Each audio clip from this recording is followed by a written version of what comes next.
Welcome dear students. मैं हूं आपका दोस्त अरुण और स्वागत करता हूं आपका मैं इस वीडियो सीरीज में और अपने चैनल इम्पोर्ट मैथ्स में। तो पिछली वीडियो में हमने समझा रिफ्लेक्सिव, सिमेट्रिक और ट्रांजिटिव रिलेशन क्या होता है। अब इसके आगे हम बात करते हैं। ये जो वीडियो का पार्ट 1 था और ये वीडियो इसका सेकंड पार्ट है। तो आगे हम बात करेंगे आज इक्विवेलेंस रिलेशंस के बारे में। ये रहा हमारा इक्विवेलेंस रिलेशन का पेज। दोस्तों यहाँ पे क्या लिखा है?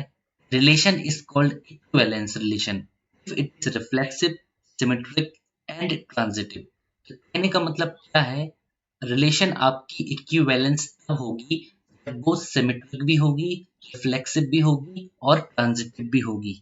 ये क्या बोल दिया आपने? हमको तो कुछ समझ नहीं आया। अभी समझ आएगा, एग्जाम्पल देते हैं। तो ये रहा आपका सेट ए जिसमें एलिमेंट्स हैं 1 2 3 4 और ये यहाँ पे हम एक रिलेशन आर ले लेते हैं जिसमें इतने सारे आपके ऑर्डर्ड पेयर्स हैं। अब हमको चेक करना है क्या ये रिलेशन इक्विवेलेंस है। इक्विवेलेंस चेक करने के लिए सबसे पहले देखेंगे रिफ्लेक्सिव। तो क्या ये रिलेशन रिफ्लेक्सिव है? Yes, it is reflexive because इसमें 1 1 भी आ रहा है, 2 2 भी आ रहा है, 3 3 भी आ रहा है और 4 4 भी आ रहा है। So it is reflexive. It is reflexive. अब बात करते हैं सिमेट्रिक की। तो देखते हैं, यहीं से टेस्ट करते हैं। देखो 1 1 सिमेट्रिक है क्योंकि 1 1 अवेलेबल है। 1 3 है तो 3 1 होना चाहिए, 3 1 है। 2 2 का 2 2 है। 4 है तो 4 2 होना चाहिए, है। 3 1 का 1 3 होना चाहिए, है। 3 3 का 3 3 है।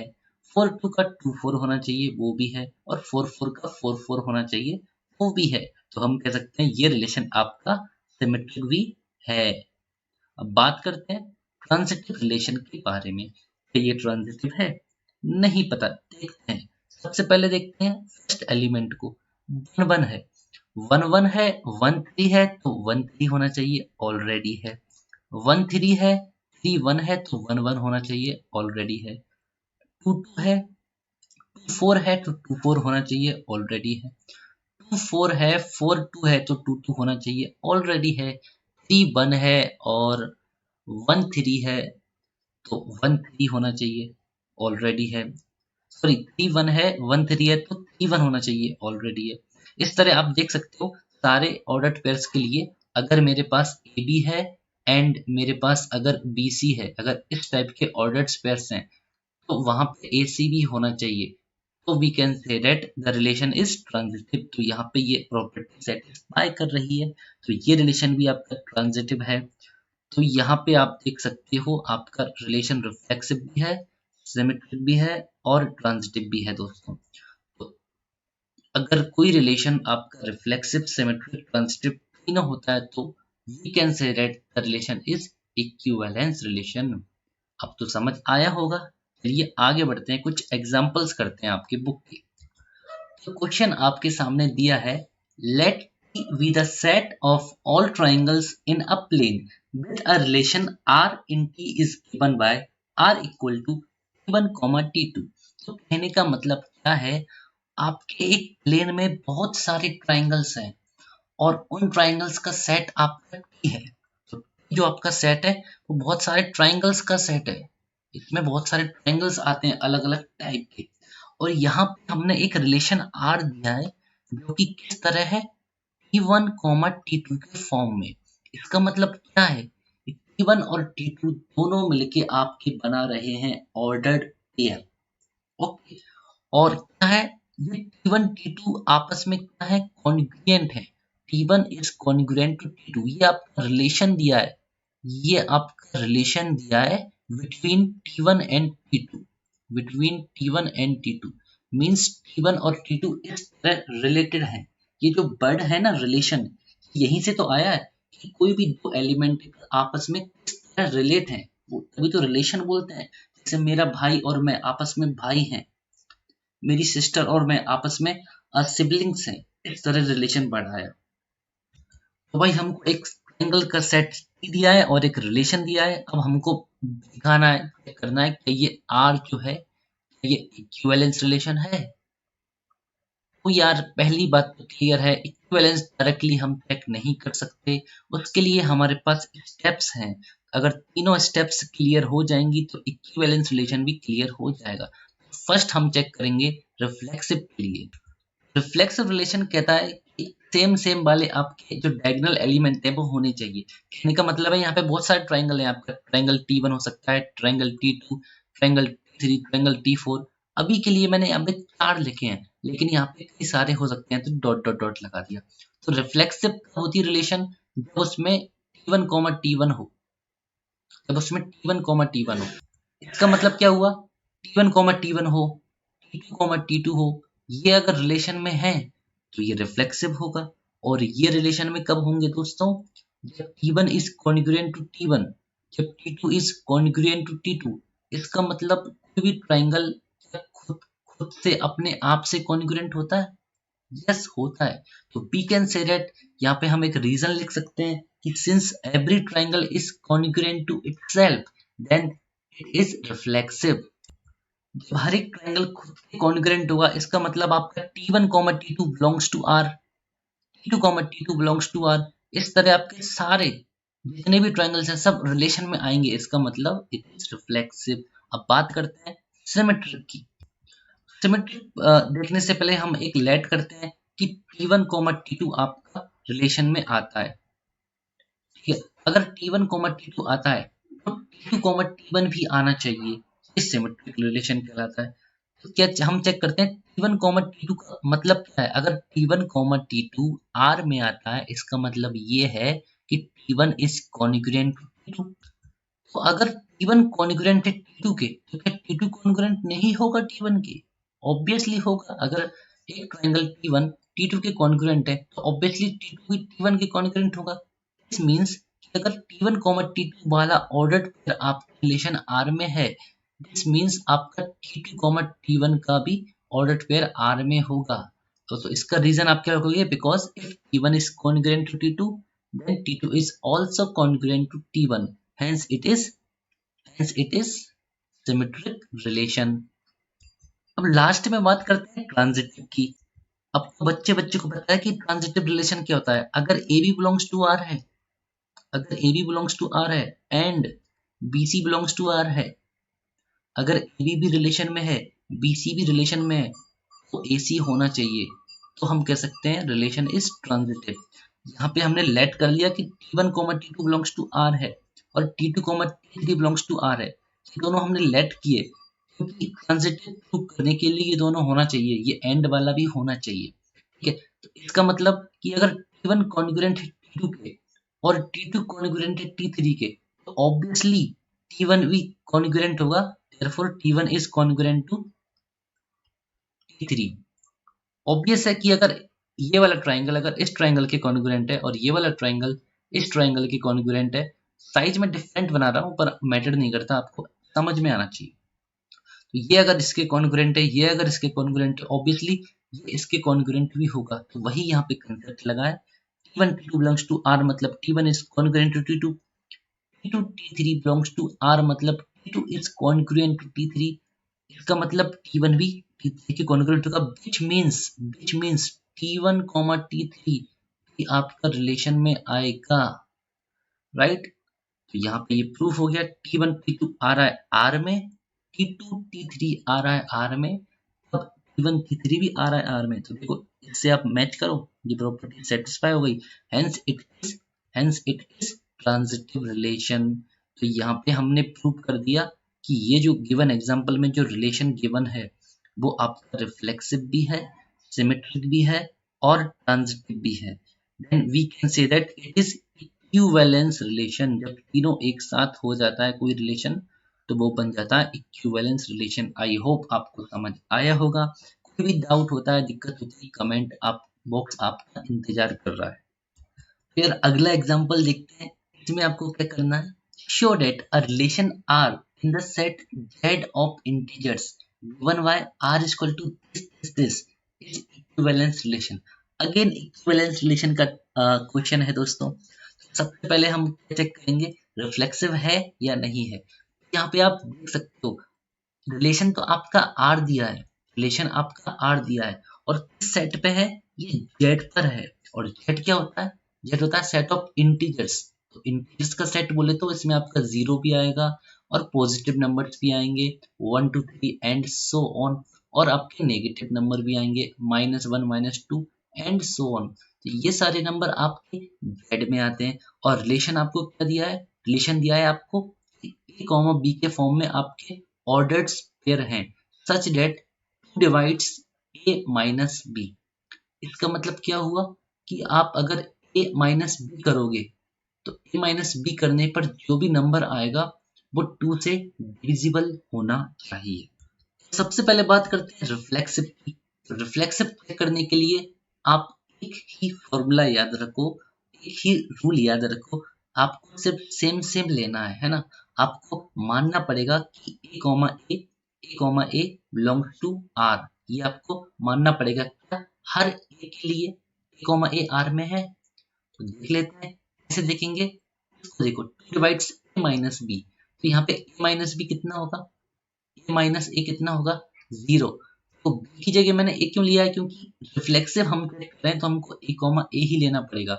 जब भी रिफ्लेक्सिव की बात आती है तो आपको सेम सेम एलिमेंट लेने पड़ते हैं ऑर्डर्ड पेयर में। तो माइनस ए आपका 0 आ गया, तो क्या 0 2 से डिविजिबल है?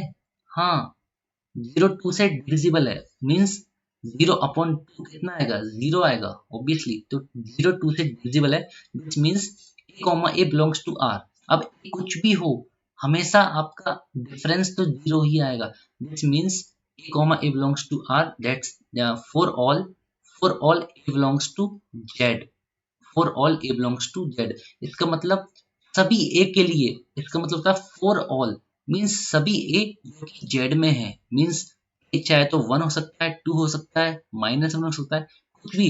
अगर हम डिफरेंस करें तो वो हमेशा 0 आएगा, और 0 हमेशा 2 से डिविजिबल होता है, तो इसलिए ये रिलेशन आपका है रिफ्लेक्सिव।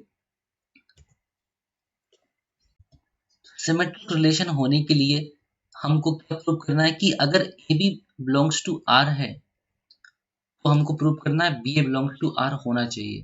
तो ये इजीली प्रूव कर सकते हैं। देखिए कि अगर A B belongs to R है, इसका मतलब 2 divides a minus b, 2 a minus b को डिवाइड करता है। जब 2 ए माइनस बी को डिवाइड करता है तो क्या वो बी माइनस ए को भी डिवाइड करेगा? ध्यान से देखिए, जब 2 अगर कोई नंबर सपोज आप 10 ले लो, अगर 2 10 को डिवाइड करता है क्या वो -10 को भी डिवाइड करेगा? यस करेगा ऑब्वियसली। अगर आप 10/2 करते हो तो आपको 5 मिलेगा, और अगर -10/2 करते हो तो आपको -5 मिलेगा। लेकिन यहाँ पे क्वेश्चन ये है क्या डिवाइड करता है, तो हाँ करता है। अगर a माइनस बी को 2 डिवाइड करता है तो b माइनस ए को भी 2 डिवाइड करेगा, इसलिए बी ए भी आर में आपका होगा। B a belongs to R, which means R is symmetric. Okay, अब बात करते हैं ट्रांजिटिव रिलेशन की। ट्रांजिटिव क्या कहता है आपको कि अगर A B belongs to R है, अगर A B belongs to R है, BC बिलोंग्स टू आर है, तो AC बिलोंग्स टू आर होना चाहिए। ठीक है, ये दोनों कंडीशन हम एज्यूम करके चलेंगे और ये हम प्रूव करेंगे। राइट, तो देखिए okay, AB belongs to R हमने एज्यूम कर लिया और BC बिलोंग्स टू आर हमने एज्यूम कर लिया। AB belongs to R assume करने का मतलब ये है a minus b is divisible by 2, और BC belongs to R assume करने का मतलब ये है कि B minus c are divisible by 2। इसका मतलब a माइनस बी आपका 2 से डिविजिबल है और b माइनस सी आपका 2 से डिविजिबल है। तो आपको प्रूव करना है AC belongs to R, which means a minus C भी 2 से डिविजिबल है क्या, ये आपको प्रूव करना है। तो देखो a माइनस बी आपका 2 से डिविजिबल है, मतलब a माइनस बी आपका कैसा नंबर है, इवन नंबर है। ठीक है, और b माइनस सी आपका 2 से डिविजिबल है, तो b माइनस सी आपका कैसा नंबर है, इवन नंबर है। अगर हम इन दोनों को ऐड कर दें, अगर आप इवन और इवन नंबर को ऐड करोगे तो ऑब्वियस है आपको इवन नंबर ही मिलेगा, और वो भी 2 से डिवाइड होगा। अब आप ऐड करके देखो a minus B plus B minus C को ऐड करोगे तो b से b कैंसिल हो जाएगा, तो आंसर आएगा a माइनस सी। इसका मतलब a minus c even number है, और a माइनस सी का इवन होना ये बताता है कि a माइनस बी सी जो है वो 2 से डिविजिबल है, और a माइनस सी अगर 2 से डिविजिबल है इसका मतलब a minus c belongs to R, और a minus c belongs to R का मतलब है कि ये रिलेशन आपका ट्रांजिटिव रिलेशन है। तो वही यहाँ पे मैंने लिखा है आपका ये difference A plus B plus B A minus B plus B minus C आपका इवन होगा। इसका मतलब ए माइनस सी भी आपका 2 से डिविजिबल होगा। इसका मतलब आर होगा ट्रांजिटिव। तो आर आपका रिफ्लेक्सिव भी है, सिमेट्रिक भी है, ट्रांजिटिव भी है। तो ये आपका इक्विवेलेंस रिलेशन होगा। तो यार अब तो आप इक्विवेलेंस रिलेशन से काफी अच्छे से फेमिलियर हो गए होंगे। अगर फिर भी कोई डाउट है तो जब हम एक्सरसाइज के क्वेश्चन करेंगे तो बहुत ही मजा आएगा। सारे क्वेश्चन खुद से सॉल्व होंगे, एक अलग ही लेवल का कॉन्फिडेंस आएगा। बस आप वीडियो में बने रहिए, बस आखिरी शिद्दत से इस सीरीज को फॉलो कीजिए। हम बहुत मजे करने वाले हैं, मजे करते हुए पढ़ने वाले हैं और फुल मार्क्स लाने वाले हैं। अब यहाँ से हम एक नई बात नोटिस करते हैं, एक नया कंसेप्ट सीखते हैं इसी एग्जाम्पल की हेल्प से। वो है इक्विवेलेंस क्लासेस का कंसेप्ट। तो ये जो लाइंस लिखी हैं इनको मैं बाद में आता हूँ, इससे पहले आपको कंसेप्ट समझाता हूँ। तो देखिए, ये सेट जेड था आपका, ये आपका इंटीजर्स का सेट था और ये आपकी रिलेशन थी और ये हमारी पारी हो रही है। नहीं नहीं नहीं, पढ़ाई हो रही है। देखिए अब बताता हूँ आपको इक्विवेलेंस क्लास का मतलब क्या होता है। ये जो आपका सेट जेड है, इसके हर एक एलिमेंट के लिए हम इक्विवेलेंस क्लास लिख सकते हैं। अगर हमारा फाइनाइट सेट होता तो हम सबके लिए इक्विवेलेंस क्लास लिख देते, लेकिन ये इनफाइनाइट सेट है तो सबके लिए हम नहीं लिखेंगे। हम स्टार्ट करते हैं जीरो से लिखना। तो सबसे पहले हम जीरो की इक्विवेलेंस क्लास बनाते हैं। जीरो की इक्विवेलेंस क्लास का मतलब होता है एक सेट है जो कि जेड का सबसेट है। तो जीरो की इक्विवेलेंस क्लास का मतलब होता है जीरो को हम स्क्वायर ब्रैकेट्स में बंद कर देते हैं, इक्वल टू अब एक सेट बनाएंगे। ठीक है, जीरो की इक्विवेलेंस क्लास का मतलब वो सब एलिमेंट आएंगे जो जीरो से रिलेटेड हैं अकॉर्डिंग टू दिस रिलेशन। समझे? तो यहाँ पे आपके वो एलिमेंट आएंगे जीरो की इक्विवेलेंस क्लास में, वो एलिमेंट आएंगे जो जीरो से रिलेटेड हैं इस रिलेशन के अकॉर्डिंग। ये रिलेशन क्या कहती है कि आपका ए माइनस बी करने पे जो नंबर आएगा वो उसको टू डिवाइड करता हो, मतलब वो इवन हो बेसिकली। और इसको इसी रिलेशन को आप ऐसे भी लिख सकते हो, ए माइनस बी इज इवन। एक ही बात है, चाहे आप ए माइनस बी इज इवन कहो या to divides a minus B कहो, एक ही है। ये थोड़ा सा कम कंफ्यूजिंग लगेगा इसलिए मैं इसका यूज करता हूँ। ए माइनस बी आपका इवन होना चाहिए। तो आप जीरो को किस किस से रिलेट कर सकते हो? जीरो को वन से कर सकते हो। जीरो को आप वन से करोगे तो जीरो माइनस वन कितना होता है? Minus one. इवन है? नहीं है, तो जीरो को वन से नहीं कर सकते। जीरो को टू से कर सकते हो। Zero minus two equal to minus two, even है, यस। तो एक आपका नंबर क्या आएगा यहाँ पे? टू आ जाएगा नंबर, राइट। थ्री नहीं आएगा, फोर आ जाएगा, राइट। फाइव नहीं आएगा, सिक्स आ जाएगा, राइट। तो यहाँ पे आप देख रहे हो सारे इवन नंबर्स का पैटर्न बन रहा है। ठीक है, अब हमने जीरो के राइट साइड तो चेक कर लिया, अब लेफ्ट साइड और कर लो। जीरो को माइनस वन से कंपेयर करो, तो जीरो माइनस माइनस वन, ए माइनस बी देख रहे हैं हम, ए जीरो है, बी माइनस वन है। तो zero minus minus one plus one होता है, इवन है? नहीं है। Zero minus minus two, yes even है, ये है। तो यहाँ पे टू फोर सिक्स तो आपके आए, साथ ही आपके आएंगे minus two minus four minus six भी आएंगे, तो ये भी आएंगे। तो ये जो आपका सेट है इसको मैं ऑर्डर में लिख देता हूँ थोड़ा सा। बेसिकली ये जो सेट है आपका minus six minus two zero. अच्छा, जीरो खुद से रिलेट तो है ही, जीरो खुद से रिलेटेड है क्योंकि zero minus zero equal to zero और जीरो इवन होता है। तो minus six negative negative even integers zero और positive even integers two four six, यहाँ पे माइनस फोर भी है। तो ये सब एक आपका एक सेट बन गया। इसी को हम बोलते हैं इक्विवेलेंस क्लास। क्या बोलते हैं? Equivalence class. ये हर एक एलिमेंट की बनती है, राइट। तो जीरो की बनाई मैंने, अब मैं वन की बनाता हूँ। तो वन की इक्विवेलेंस क्लास में क्या क्या आएगा? वो सारे एलिमेंट आएंगे जो वन से रिलेटेड हैं। तो अब वन से देखो क्या रिलेटेड है? जीरो रिलेटेड है वन से। वन माइनस जीरो करेंगे तो वन आएगा जो कि ऑड है, नहीं है। टू रिलेटेड है वन से, वन माइनस टू करो, वन माइनस टू कितना आ रहा है? One minus two minus one आ रहा है और माइनस वन ऑड है, इवन नहीं है, तो वन भी रिलेटेड नहीं है वन से। जीरो टू भी। अब थ्री रिलेटेड है वन से, चेक करो, वन माइनस थ्री कितना आ रहा है? माइनस टू, इवन है, यस थ्री रिलेटेड है। तो वन से आपका थ्री रिलेटेड है, वन से क्या? वन खुद रिलेटेड है। One minus one zero, zero two को इवन है, यस इवन है। खुद रिलेटेड होता ही है, 1 से 1 रिलेटेड है, 3 रिलेटेड है, उसके बाद 5 रिलेटेड होगा, उसके बाद 7 रिलेटेड होगा, तो सारे ऑड नंबर रिलेटेड होंगे। नेगेटिव में भी सिमिलरली -1 रिलेटेड होगा, -3 रिलेटेड होगा, -5 रिलेटेड होगा, -7 रिलेटेड होगा। तो इसी को मैं करेक्ट फॉर्म में लिख देता हूँ। यहाँ पे आपके नेगेटिव आएंगे -5, -3, -1 और 1, 3, 5 एंड सो ऑन। तो ये जो आपका सेट बना है ये कहलाएगी इक्विवेलेंस क्लास ऑफ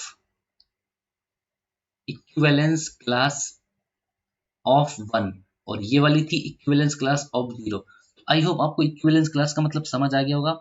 ऐसे ही हम इक्विवेलेंस क्लास 2 की भी निकाल सकते हैं। जब हम 2 की इक्विवेलेंस क्लास निकालेंगे तो इसमें कौन कौन से नंबर आएंगे जो 2 से रिलेटेड है, राइट।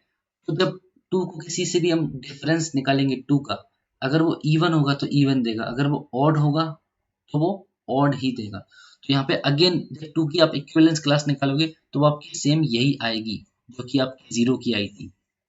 तो सेम यही क्लास जाएगी, सेम टू सेम। सिमिलरली आप जब 3 की इक्विवेलेंस क्लास निकालोगे तो आपको सेम यही इक्विवेलेंस क्लास मिल जाएगी जो 1 की थी।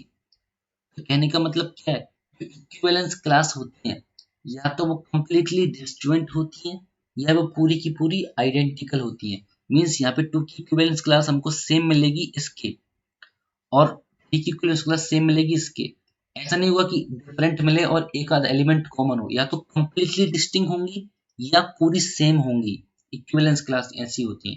बेसिकली इक्विवेलेंस क्लास जो गिवन सेट होता है उसको ग्रुप्स में पार्टीशन कर देती है। तो यहाँ पे इसने 2 ग्रुप्स में पार्टीशन किया है, ठीक है। तो this is basic idea about equivalence classes. अब देखते हैं उसकी उसकी थ्योरी एक्सप्लेन करता हूँ आपको क्या थी। तो let R be an equivalence relation in an arbitrary set X. R हमने एक इक्विवेलेंस रिलेशन मान लिया है किसी सेट एक्स में, यहाँ पे मैं जेड बोल रहा था वही एक्स है। R divides X into mutually disjoint subsets AI। तो जो रिलेशन है R वो X को म्यूचुअली डिसजॉइंट सबसेट्स में डिवाइड कर देता है। तो यहाँ पे आप देख सकते थे ये जो आपका Z है, Z को इसने डिवाइड कर दिया, एक सेट इसमें और एक सेट इसमें, ये 2 सेट में इसने इसको डिवाइड कर दिया। तो इन्हीं को बोलते हैं म्यूचुअली डिसजॉइंट सेट्स, क्योंकि इसमें एक भी कॉमन नहीं है। डिसजॉइंट मीन्स टोटली अलग, उनका इंटरसेक्शन 0 हो। तो ये डिवाइड कर दिया ना डिसजॉइंट सबसेट्स में। ए आई बोले तो A1 और A2, इसको आप A1 मान लीजिए और इसको A2 मान लीजिए। इस तरह R ने डिवाइड कर दिया। सच दैट क्या कंडीशन है, पहली condition all elements of AI are related to each other. देखो AI के सारे एलिमेंट एक दूसरे से रिलेटेड है। देखो ये जो -4, -6, -2 ये आपस में रिलेटेड है, आपस में ये रिलेटेड है। देखो आप किसी भी 2 एलिमेंट को ले लो यहाँ से और चेक करो वो रिलेटेड होंगे। 2 और 4 को लेंगे, डिफरेंस करेंगे, इवन आएगा तो रिलेशन में है। इवन नंबर का इवन नंबर से डिफरेंस करेंगे तो ऑब्वियसली इवन आएगा, और यहाँ पे ऑड नंबर का ऑड से डिफरेंस करेंगे तो भी इवन आएगा। इसलिए ये हमारे 2 सबसेट बन चुके हैं। तो all elements of AI are related to each other, right. No element of AI is related to any element of AJ। आपस में तो वो रिलेटेड हैं लेकिन एक दूसरे से नहीं। आप 6 और यहाँ से 3 लेते हो आप, तो उसका डिफरेंस कितना आएगा, ऑड आएगा, तो वो रिलेटेड नहीं होगा। अगर आप दोनों डिस्जॉइंट सेट्स का आप यूनियन करोगे तो आपको कंप्लीट एक्स मिल जाएगा। तो यहाँ पे आप देख सकते हो अगर आप इन दोनों को A1 और A2 ये 2 मैंने इक्विवेलेंस क्लासेस बनाई थी, इनका अगर आप यूनियन करोगे तो आपको कंप्लीटली जेड मिल जाएगा। वही बात यहाँ पे हो रही है। और अगर आप इंटरसेक्शन करोगे तो आपको कुछ नहीं मिलेगा, एक भी एलिमेंट कॉमन नहीं होगा। तो अभी मैंने बोला था या तो कंप्लीटली आपके सेम होंगे या कंप्लीटली सेम होंगे या फिर कंप्लीटली डिसजॉइंट होंगे। तो ऐसा नहीं होगा कि अलग भी हैं और कुछ कॉमन भी है, ऐसा नहीं होगा। तो इन्हीं सबसेट्स को आप बोलते हो equivalence classes. I hope equivalence classes का ये कंसेप्ट आपको समझ आया होगा, लेकिन अभी पूरा समझ नहीं आता तो कोई दिक्कत नहीं है, एग्जांपल्स करेंगे आगे तो पूरा क्लियर होगा। पूरे में सिर्फ आपको 70 to 80% क्लियर हो जाए वही काफी है। यार इस वीडियो में बस इतना ही। आगे वाली वीडियोस में हम एक्सरसाइज सॉल्व करेंगे 1.1। आपको सारे क्वेश्चन लाइन से मैं सॉल्व कराऊंगा, पहले आप खुद से ट्राई करना, उसके बाद सॉल्यूशन देखना। तो इस वीडियो में कोई डाउट हो तो आप कमेंट में पूछिए, और कोई भी डाउट हो, आपको कुछ भी सजेशन देना हो, कुछ समझ नहीं आया हो तो सब आप बोल सकते हो, आपका ही चैनल है, आप जो चाहोगे वही होगा, राइट।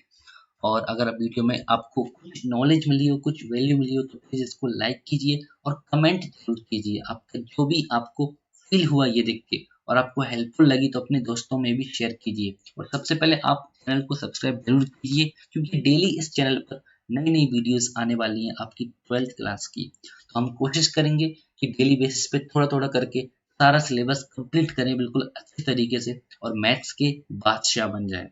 राइट। तो चलिए इस वीडियो में इतना ही, मिलते हैं जल्दी अगली वीडियो में। Thank you for watching.